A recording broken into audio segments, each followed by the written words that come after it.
German. And through our cruelty, they will know who we are. They will find the evidence of our cruelty. In the disemboweled, dismembered, and disfigured bodies of their brothers we leave behind us. Well, you know, to me, casting is just a situation where, you know, especially as a writer-director, I create these characters.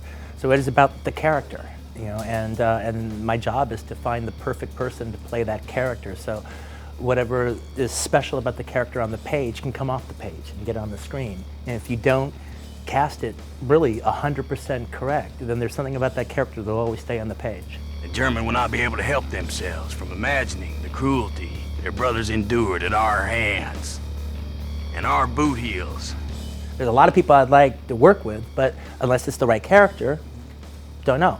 All right, like, you know, if you were to ask me 2 years ago, would you like to work with Brad Pitt? I'd say, yes, of course I'd like to work with Brad Pitt, but it doesn't work that way. I have to write the perfect role for him. It was just Aldo for years and years and years. It was only towards the very end that I started thinking who could play this, and I thought Brad would be perfect for it. So you're the Jew hunter. I'm a detective. A damn good detective. Finding people is my specialty, so naturally I worked for the Nazis finding people, and yes, some of them were Jews, but Jew hunter? Just a name that stuck. I'd never heard of him before. He was a television actor in Germany, and he came in to audition, and he was the guy. That's London. I'm aware what tremendous feats human beings are capable of once they abandon dignity. So far, lately, in the last 3 movies I've done, I've always worked in genres I've never worked in before. All right, I like working in genres and working in different genres. You know, in the case of Kill Bill, I'd never done a martial arts movie before, and then in the case of Death Proof, I'd never done a car chase movie before, and then this one, I've never done a war film before. So for this decade, basically, I've always gone into genres that are virgin territory for me, and I kind of have ended up not going back.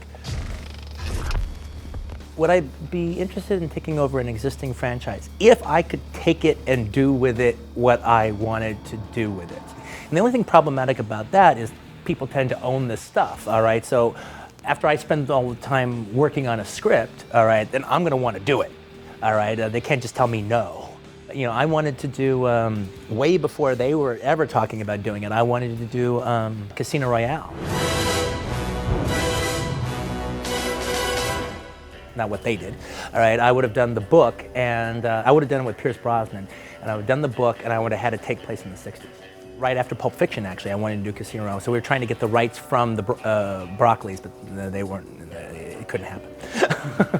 It would be easier to steal Fort Knox, all right, than Bond from the Broccoli. Ladies and gentlemen, if I say I'm an oil man, you will agree. The director that I identify the most with in the business, I guess, not that we do similar things, but I think we're coming from a similar place, at least artistically, if not voice-wise, is Paul Thomas Anderson.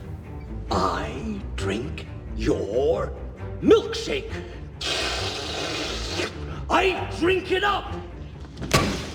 He's just a badass, all right? And so am I.